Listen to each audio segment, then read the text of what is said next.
1절과 2절 말씀에 이렇게 기록합니다. 그가 나를 데리고 성소의 동쪽을 향한 밖간문에 돌아오시니 그 문이 닫혔더라.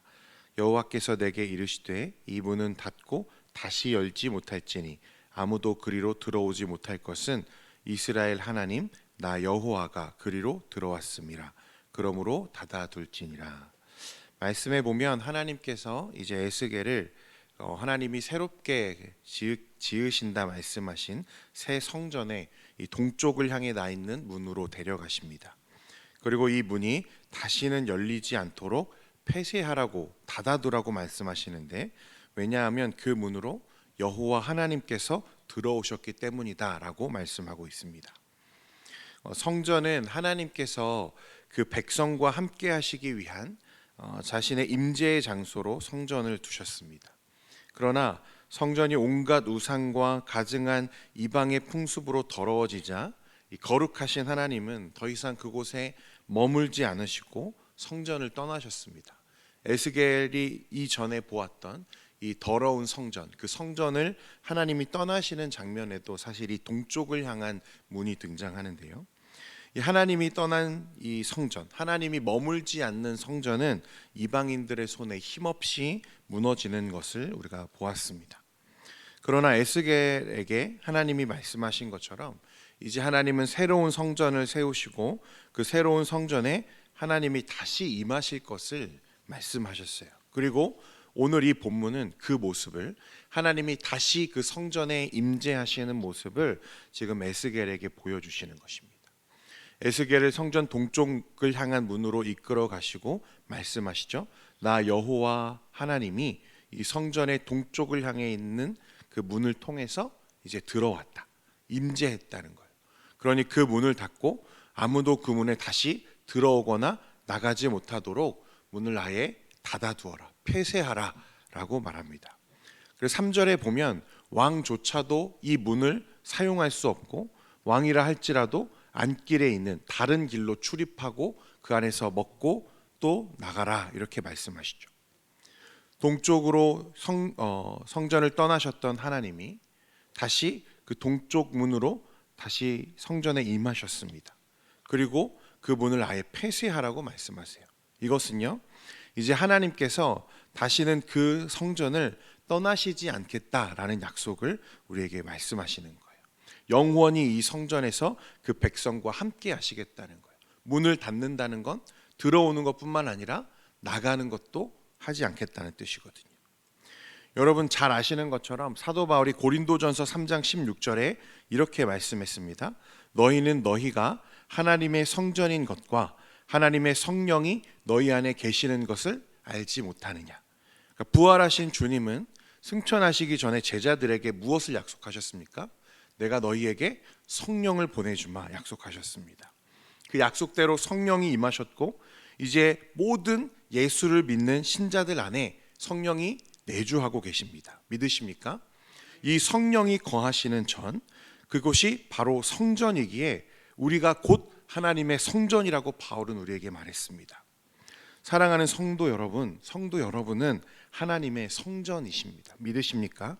그렇다면 그 하나님이 우리와 늘 함께하고 계심 또한 믿으셔야 된다는 거예요. 오늘 에스겔에게 하나님이 약속하시죠. 내가 그 성전에 임했다. 그 성전의 동쪽을 향해 있는 문으로 내가 들어갔다. 그러니 그 문을 닫고 더 이상 아무도 그 문에 출입하지 못하도록 닫아두어라. 그 말은요, 그 성전에 내가 영원히 너희와 함께 하겠다 약속하시는 거예요. 오늘도 살아계신 하나님은 한순간도 빠짐없이 우리와 함께 하고 계세요. 우리를 결코 떠나지 않으신다고 말씀하세요. 그 문을 닫아두어라. 그 문에 더 이상 누구도 출입하게 하지 말아라. 내가 다시는 이 성전을 떠나지 않을 거다라고 약속하십니다. 또 하나님은 이 성전의 동문을 폐쇄하면서요, 심지어 왕조차도 그 문에 출입하지 못하게 하라 말씀하시는데, 다른 문으로 들어와서 그곳에서 식사하고 다른 문으로 나가게 하세요. 그가 아무리 이 땅에서 존귀한 자라 할지라도, 심지어 왕이라 할지라도 이 하나님의 거룩하심을 침범할 수 없다는 말입니다. 사람이 아무리 높아져도 그는 사람일 뿐이고 한낱 피조물에 지나지 않는다는 말입니다. 하나님은 이를 통해서 하나님의 주권과 그 거룩하심과 통치가 얼마나 높고 큰지를 우리에게 말씀하세요. 자, 이제 다시 말씀해 보면요, 에스겔이 이번에는 북문을 통하여 성전 앞으로 갑니다. 그곳에 보니까 여호와의 영광이 성전에 가득했다라고 말씀합니다.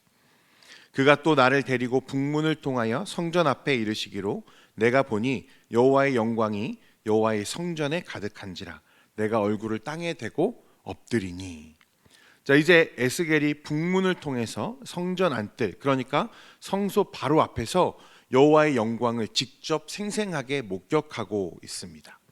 여러분 기억하시는지 모르겠지만 여기서 언급된 이 북문을 통한 또 이 성전 앞에 이 곳은요, 어떤 곳이었냐면 이전에 그 우상들 그리고 죄악으로 가득 찼던 그 성전을 지적하실 때 하나님이 그 질투의 우상이 세워져 있고 여인들이 단무스를 위해 애곡한 장소로 지목되었던 이 죄악된 장소에 한 곳이었습니다. 이게 에스겔 8장에 기록되어 있거든요. 그런데 이제 완전히 새롭게 된, 이제 오직 하나님의 임재와 영광이 가득한 이 감격스럽고 충만함의 장소로 바뀌어진 새로운 성전을 지금 에스겔은 보고 있는 거죠.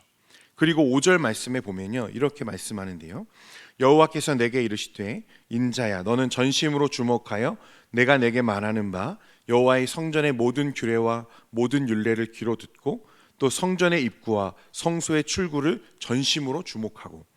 이제 새롭게 된 성전, 또 새로운 성전에서 지켜야 할 규례와 율례들을 듣고 이를 주목하라고 말씀하십니다. 그러면서 6절 말씀부터 살펴보면 하나님께서 회복하기 이전, 그러니까 새로운 성전 이전에 이스라엘이 성전에서 지었던 죄 중에 하나를 지목하시는데 그건 바로 이방인들이 성전에 들어온 것이었습니다. 7절 말씀에 보면 너희가 마음과 몸에 할례를 받지 아니한 이방인을 데려오고 내 성전을 더럽힘으로 내 언약을 위반하게 되는 것이었다. 그러니까 너희가 지켜야 할 직분은 지키지 않고 이방인을 그 자리에 두고 그 직분을 대신 지키게 했다는 거예요. 여기서 이제 사용된 이 라켐이라는 단어는요, 오직 선민들에게 특별히 위임된 직분을 의미하는 거거든요. 그런데 그 성소에 섬기는 이 직분은 하나님의 일로서 선민들의 전심을 다해 섬겨야 할 일이고 또한 거룩하고 영광스러운 특권을 동시에 나타내는 단어예요.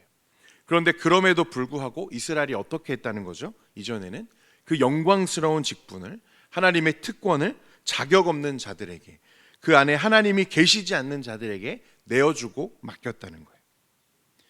여러분 여기서 그 하나님이 말씀하시는 이 자격, 그 성전에서 하나님을 섬길 수 있는 이 자격, 이 직분은요, 단순히 혈통에 따르는 것이 아닙니다. 오늘 에스겔에게 하나님 말씀하실 때 뭐라고 하시죠? 마음과 몸에 할례를 받지 않은 이방인이다 라고 말씀하세요. 여러분도 잘 아시겠지만 사실 이방인들이 성전 제의에 참여하는 것 자체가 범죄가 되는 것은 아닙니다.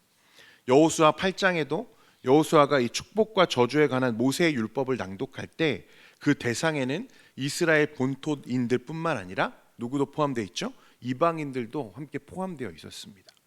또 출애굽기 12장에 보면 출애굽한 이스라엘 백성 무리에는 야곱의 후손들 뿐 아니라 어떤 사람들도 섞여 있었습니까? 수많은 잡족들이 그 안에 함께 포함되어 있었습니다. 그들은 이방인들이지만 역시 선민 공동체의 일원으로 인정받았어요. 다만 이 이방인들이 이스라엘의 일원으로 인정받으려면 무엇을 해야 되죠? 창세기 17장에 아브라함에게 하나님이 약속하신 대로 태어난 지 8일 만에 할례를 받아야 했습니다. 이방인이라 할지라도 할례를 받으면 이스라엘의 공동체에 들어올 수 있었어요. 그리고 유월절 음식도 함께 참여할 수 있었습니다. 또 마음의 할례에 대해서 오늘 얘기할 때는 신명기 30장 6절에 뭐라고 말합니까? 마음의 할례는 곧 마음을 다하고 뜻을 다하여 하나님 여호와를 사랑하는 것이라고 말씀했습니다. 그러니까 오늘 본문에서 하나님이 성전에 출입을 금하시는 것, 그 직분을 지적하시는 건 그냥 이방인이 아니라 몸과 마음의 할례를 받지 않은, 그 안에 여호와 하나님에 대한 사랑과 신앙이 없는 자들을 지금 말씀하시는 거예요. 그래서 오늘 9절 말씀에 이렇게 말씀하시죠. 주 여호와께서 이같이 말씀하셨느니라 이스라엘 족속 중에 있는 이방인 중에 마음과 몸에 할례를 받지 아니한 이방인은 내 성소에 들어오지 못하리라. 하나님은 그 성전에 직무하는 자들에 대해서 이스라엘 족속 중에 있는 이방인 중에서 마음과 몸의 할례를 받지 아니한, 하나님과 상관없는, 하나님을 그 안에 신앙하지 않는 이방인들은 성소에 들이지 말아라 라고 말씀하세요. 이제 새롭게 충만하게 하나님의 영광과 임재가 가득한 성전에는 그와 같은 죄악들, 거룩하지 않은 것들, 거룩하지 않은 자들이 들어오는 것을 막아라 라고 말씀하시는 거예요. 여러분, 중요한 것은 몸과 마음의 할례입니다. 하나님은 이 새로운 성전에서 하나님의 거룩과 영광, 이제 가득 차게 된 이 영광이 온전하게 보존되기를 바라셨다는 것입니다. 데살로니가전서 5장 23절에 사도 바울이 이렇게 말했습니다. 평강의 하나님이 친히 너희를 온전히 거룩하게 하시고 또 너희의 온 영과 혼과 몸이 우리 주 예수 그리스도께서 강림하실 때에 흠없게 보존되기를 원하노라. 사랑하는 성도 여러분, 우리는 거룩하게 구별된 사람들입니다. 믿으십니까? 심지어 하나님은 우리의 몸이 성전이라고 말씀하세요. 그렇다면 우리의 삶도, 우리의 인격도 하나님의 거룩을 닮아 온전하고 흠없는 모습으로 다듬어져 가야 할 줄 믿습니다. 오늘 에스겔에게 하나님이 성전을 보여주시고 이제 이 거룩하게 회복된 이 성전에는 다시는 하나님의 몸과 마음에 할례 받지 아니한 이방인들을 들이지 말라고 말씀하세요. 거룩을 온전하게 지키라는 것입니다. 왕께서 들어가신, 하나님께서 들어가신 그 동쪽을 향해 있는 문에 왕도 출입하지 못하게 하라 하시는 말씀도 같은 맥락인 거예요. 우리가 우리의 몸이 성전이라고 한다면, 성령께서 거하시는 하나님의 전이라고 한다면, 이제는 우리의 삶도, 우리의 인격도, 우리의 모든 것이 하나님의 거룩을 닮아 온전하고 흠없는 모습으로 다듬어져 가야 할 줄 믿습니다.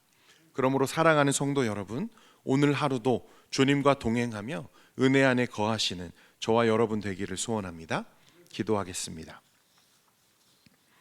거룩하신 하나님 아버지, 오늘 에스겔 말씀을 통해서 이 새롭게 회복된 성전에 그 거룩을 온전히 보존하고 지키라 말씀하시는 하나님의 음성을 우리가 듣습니다. 그런데 여전히 우리의 삶에는 세상을 향하는, 또 세상을 사랑하는 마음이 가득한 것을 봅니다. 이제 주님께서 우리를 거룩한 성전으로, 성령이 거하시는 전으로 우리를 부르셨사오니 우리의 삶과 우리의 모든 시간과 모든 마음이 주님의 이 거룩을 닮아서 흠없고 온전한 것으로 세워져 갈 수 있도록 은혜 베풀어 주옵소서. 오늘 사랑하는 우리 성도들 주님 앞에 나와 기도하며 나아갑니다. 우리의 연약함을 아시는 주님께서 우리의 기도에 응답하여 주시고 우리가 주님 안에서 은혜와 평강을 누리는 귀한 시간 되게 하여 주옵소서. 주님, 이후에 우리의 모든 기도와 또 간구에도 주님 응답해 주실 것을 믿사오며 예수님의 이름으로 기도합니다. 아멘.